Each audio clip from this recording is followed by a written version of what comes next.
তারিখে 4টের কাছাকাছি এরকম সময় আমাদের বাড়ি থেকে একটু দূরেই একটা খামার বাড়ি আছে, ওখানে গরু ছাগল ভেড়া সব থাকে। তো কিছু সবজি টবজি ওখানে হয়, তা গরু ছাগল ভেড়া একজন এক এক সময় যায়, ওগুলো দেখে টেকে আসে। ও গেছিলো তাদের একটু খাবার টাবার দিতে যাওয়ার পরে আর ফেরেনি।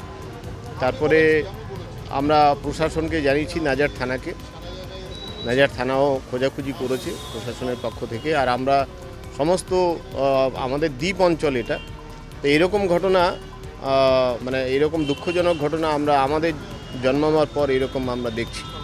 তো এরকমভাবে অলিতে গলিতে এই দুষ্কৃতীরা ঘুরে বেড়াচ্ছে। পশ্চিমবঙ্গ এখন মেয়েদের মানে লাশ নিয়ে যেন একটা পাহাড়প্রম অপরাধ তৈরি হয়ে যাচ্ছে। মহিলা মুখ্যমন্ত্রীর কাছে আমাদের আবেদন থাকবে যে আপনি একজন মা হয়ে আপনার কন্যা সময় এই সমস্ত সন্তানদের রক্ষা করুন। এই সমস্ত দুর্বৃত্তকারীরা অলিতে গলিতে ঘুরে বেড়াচ্ছে, একটা ফুটফুটে একটা মেয়ে তাকে অকালে চলে যেতে হলো।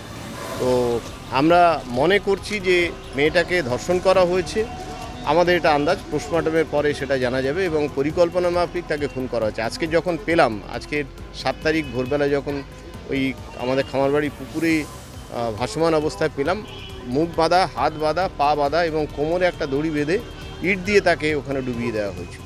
4 তারিখ বিকেলবেলা ও আমাদের একটা খামার বাড়ি আছে, তো খামার বাড়িতে গিয়েছিল ওর মায়ের সঙ্গে। ওখানে খামার বাড়িতে গিয়ে ও চলে আসে, প্রত্যেকদিন সবাই যায়, ও গেছে, সবাই চলে এসেছে। ও কিছুক্ষণ পরে ওকে দেখা যাচ্ছে সবাই চলে এসেছে, পেছন ও আসে।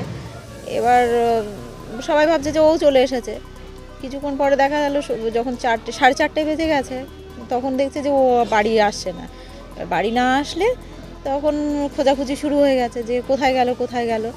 তারপর থেকে পুকুর টুকুর সব জায়গায় জেনে পড়তো, পুকুরে পড়লো কি কোথায় গেল, খোঁজাখুঁজি করলে খুঁজে পাওয়া যায়নি ওকে। আর তারপরে সঙ্গে সঙ্গে পুলিশ স্টেশনে গেলাম। পুলিশ স্টেশনে গিয়ে ওখানে পুলিশকে জানালাম, পুলিশও সঙ্গে সঙ্গে ইনিশিয়েটিভ নিয়েছিল। তো তারপর থেকে সারা রাত ধরে ওকে খোঁজা হয়েছে। প্রত্যেকটা জায়গায় গ্রামের সমস্ত মানুষ যে যা পেরেছে, সাইকেল নিয়ে, ভ্যান নিয়ে, মোটর সাইকেল নিয়ে, সব কিছু নিয়েই গেছে, গিয়ে পাওয়া যায়নি। আজকে ভোরবেলাতে আমাদের ওই খামার বাড়িতেই একটা পুকুরে ওর বডিটা ভেসে ওঠে। পাশেই পুকুর আছে, পুকুরের উপরে ভেসে ওঠে। আর তাকে দেখা গেল ওই বডি তুলে পুলিশকে ইনফর্ম করলে পুলিশ এসে তুলে দেখে ওর হাত বাঁধা, পা বাঁধা, কোমরে দড়ি দিয়ে বাঁধা, এবং তাতে একটা ইট ঝোলানো আছে। আর ওর মুখের এই পশনটা পুরোটা কালো। এই অবস্থায় দেখে এখন আমাদের মানে খুব খারাপের মধ্যে আছি, খুব কষ্টের মধ্যে আছি। জানি না, ও খুব অসহায় মেয়ে, ওর বাবা নেই, ওর মা আমাদের বাড়িতে থেকে আশ্রিতা। আমরা মানুষ করেছি ওদের পড়াশোনাও শিখিয়েছি, উচ্চ মাধ্যমিকে দিয়েছে। কি মনে করছেন? পরিকল্পিতভাবে ওকে খুন করেছে, ওকে তুলে নিয়ে গিয়ে খুন করেছে। নিখোঁজ ছিল, দুদিন হয়ে গেল। থানায় আমরা একটা মিসিং ডায়েরি করেছিলাম। তারপরে খোঁজাখুঁজি স্যাররাও ছিল আমাদের সঙ্গে, খুব যোগাযোগ করে সবাই ছোটাছুটি করে, মানে এমন কোনো জায়গা নেই যেখানে এমনকি যারা মানে কী বলে, যাদের প্রতি সন্দেহ হচ্ছে সেখানে আমরা যাচ্ছি। মানে তাদের কোনো কোথায় বলছে, কেউ বলছে যে বাচ্চাগুলো বলছে যে আমরা দুটো ছেলের সঙ্গে আমরা দেখেছি, মেয়েটা কাঁদছিল, বাচ্চাগুলো বলছে এক্ষুনি ছিল, এরা কোথায় চলে, সেখানেও ছুটছি। মানে এমন একটা জায়গা নেই যে সেখানে আমরা ছুটিনি।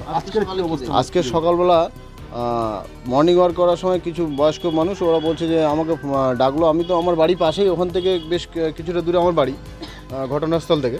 মানে ও আমাকে বলছে দাদা একটু বাইরে আসো, একটা কিছু দেখে যাওয়া, তো আমাদের সন্দেহ হচ্ছে। তা আমি হঠাৎ করে এসে দেখলাম যে এই ব্যাপার, ওই বডিটা পড়ে আছে। কি অবস্থা ছিল? পুরো মানে যেভাবে বাঁধা ছিল, মানে হাত পা বাঁধা ছিল। স্যাররা যখন আসলো এসে বডি তুলে দেখে হাত পা বাঁধা আছে। কি মনে হচ্ছে এখন? কি মনে হচ্ছে, এটা তো দেখে মনে হচ্ছে যে এ তো মার্ডার কেস ছাড়া অন্য কিছু না। ধর্ষণ করে খুন মনে হচ্ছে? এটা তো অবশ্যই। কি মনে হচ্ছে যে এ ধর্ষণ করে খুন ছাড়া অন্য কিছু না।